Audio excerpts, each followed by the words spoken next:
Hello guys, আজকে দেখো আমরা ক্লাস নবম শ্রেণীর অর্থাৎ নাইনের যে ভূগোল সাবজেক্টের ফার্স্ট ইউনিট টেস্টে যে কোশ্চেন হবে সেই প্রশ্নের সাজেশন নিয়ে চলে এসেছি। এখানে মূলত 5 মার্কের এবং 2 মার্কের, প্রথম যে 1 থেকে 9 এগুলো সব 5 মার্কের, 3 মার্কের, আর লাস্টের গুলো টিকা হিসাবে কিছু দিয়েছি। এখানে 2 মার্কের বা 1 মার্কে তোমার কমন পাবে। প্রথমে তোমাদের নবম শ্রেণীর যে প্রশ্নটা ইম্পর্টেন্ট, সেটা হচ্ছে অপসূর ও অনুসূরের মধ্যে পার্থক্য কি। তোমরা জানো অপসূর হয় কবে? 4 জুলাই। অনুসূর হয় 3রা জানুয়ারি। অপসূরে সূর্য দূরত্ব থাকে 15,20,00,000। অনুসূরে দূরত্ব থাকে 14,70,00,000। এই দুটো পার্থক্য লিখলে হয়ে গেল 2 নম্বর। মহাবিষুব ও জলবিষুব। বিষুব কথা হচ্ছে দিন রাত্রি সমান, 12 ঘন্টা দিন 12 ঘন্টা রাত। তো 21শে মার্চ হচ্ছে মহাবিষুব, আর 23শে সেপ্টেম্বর হচ্ছে জলবিষুব। প্রচলিত এবং অপ্রচলিতের মধ্যে শক্তির পার্থক্য, এটা 100% আসবে বন্ধুরা, মিলিয়ে নেবো আমার সঙ্গে কোশ্চেন। তো প্রচলিত শক্তি কোনগুলো? যেগুলো আমরা বেশি ব্যবহার করি, যেগুলো ব্যবহার সব জায়গায় আছে পৃথিবীর, যেমন খনিজ তেল, কয়লা, পেট্রোলিয়াম, ডিজেল, এগুলো হচ্ছে প্রচলিত শক্তি। অপ্রচলিত কোনগুলো? যেগুলো ব্যবহার কম, যেমন সৌরশক্তি, জোয়ার ভাটা শক্তি, ভূতাপ শক্তি, হ্যাঁ, বায়ু শক্তি, এগুলো। প্রচলিত শক্তি ব্যবহারে পরিবেশ দূষণ হয়, অপ্রচলিত শক্তি ব্যবহারে পরিবেশ দূষণ হয় না। হয়ে গেল পার্থক্য। পুনর্ভব এবং অপুনর্ভব সম্পদের মধ্যে পার্থক্য। পুনর্ভব মানে যে সমস্ত সম্পদগুলো ফুরিয়ে গেলে পুনরায় আবার তৈরি করা যাবে। যেমন একটা পুকুরে ধরো মাছ ফুরিয়ে গেল, আমি মাছের চারা ছাড়লাম, আবার মাছ হয়ে গেল।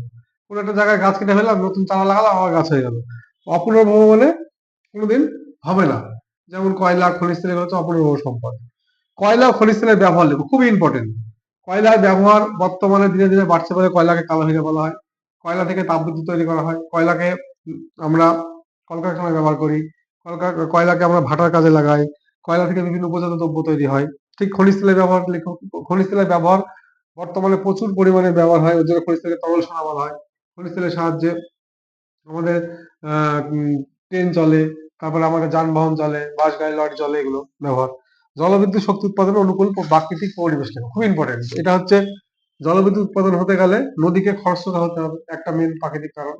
নদীর যদি খরস্রোত না হয়, নদীর জলের স্পিড না থাকে, তাহলে টারবাইন কিন্তু ভালো ঘুরবে না। তাহলে দক্ষিণবঙ্গের নদীগুলো খরস্রোতা বেশি, এবং দক্ষিণবঙ্গের নদীতে পলির পরিমাণ কম থাকে। এই সমস্ত প্রাকৃতিক কারণগুলো তোমরা তুলে ধরবে। পৃথিবীর আবর্তন গতির ফলাফলগুলি লেখো, খুবই ইম্পর্টেন্ট। পৃথিবীর আবর্তন গতির ফলাফল কি জানো তোমরা?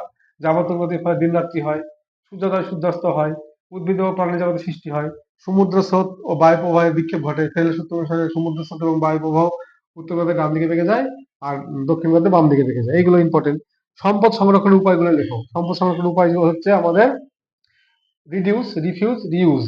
মানে কিছু কিছু সম্পদ আছে যেগুলো আমরা পুনর্ব্যবহার করবো, যেমন ভাঙড়ি, লোহা ভাঙা, প্লাস্টিক ভাঙা, প্লাস্টিক ছেঁড়া, প্লাস্টিক ভাঙা, এগুলো।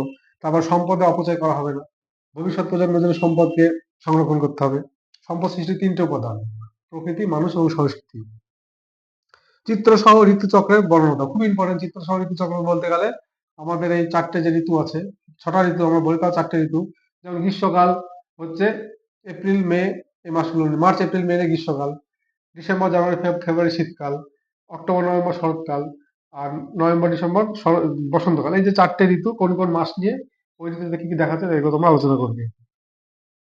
এবার বলছে টিকা, সাগর সমাজ বা সাগর বিকাশ কাকে বলে। তোমরা জানো যে আরব সাগর থেকে দূরে, এটা যদি আমাদের আরব সাগর হয়, তাহলে এখানে আমাদের আছে সাগর বিকাশ বা সাগর সম্রাট।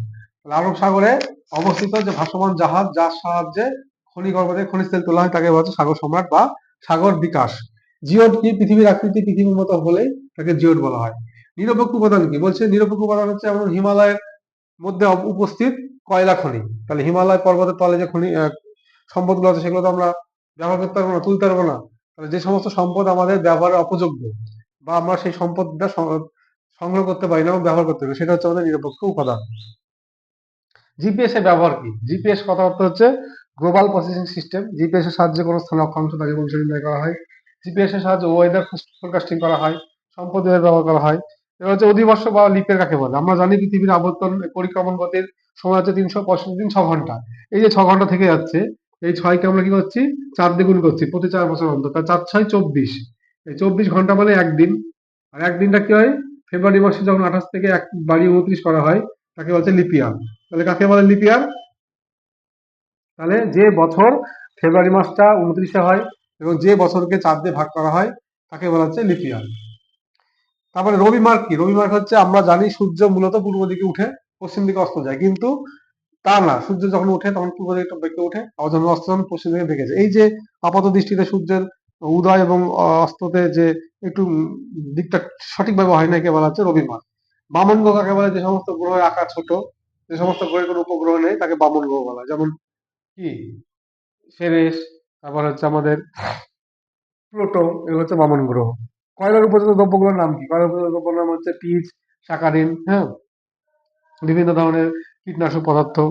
অরোরা বা কুমেরু প্রভা কাকে বলে? খুব ইম্পর্টেন্ট এটা, যে সুমেরু এবং কুমেরু অঞ্চলে যে টানা 6 মাস রাত্রি হয়, সেই রাতের আকাশে যে রামধনু দেখা যায় তাকে বলা হচ্ছে অরোরা বা কুমেরু প্রভা। খনিজ তেলকে তরল সোনা বলা হয় কেন? খনিজ তেলকে তরল সোনা বলা হয় কারণ খনিজ তেলের ব্যবহার দিন দিন বেড়ে যাচ্ছে। খনিজ তেল থেকে আমরা ট্রেন চালাই, বাস লরি চালাই, এই জন্য খনিজ তেলকে তরল সোনা বলা হয়। তো এই হচ্ছে 9 এর আমার ইম্পর্টেন্ট সাজেশন। যদি তোমাদের ভিডিওটা ভালো লাগে তাহলে তোমরা বন্ধুদের শেয়ার করবে, লাইক করবে এবং সাবস্ক্রাইব করে দেবে চ্যানেলটা। আমার চ্যানেলের নাম হচ্ছে এসএস জিওগ্রাফি মাস্টার।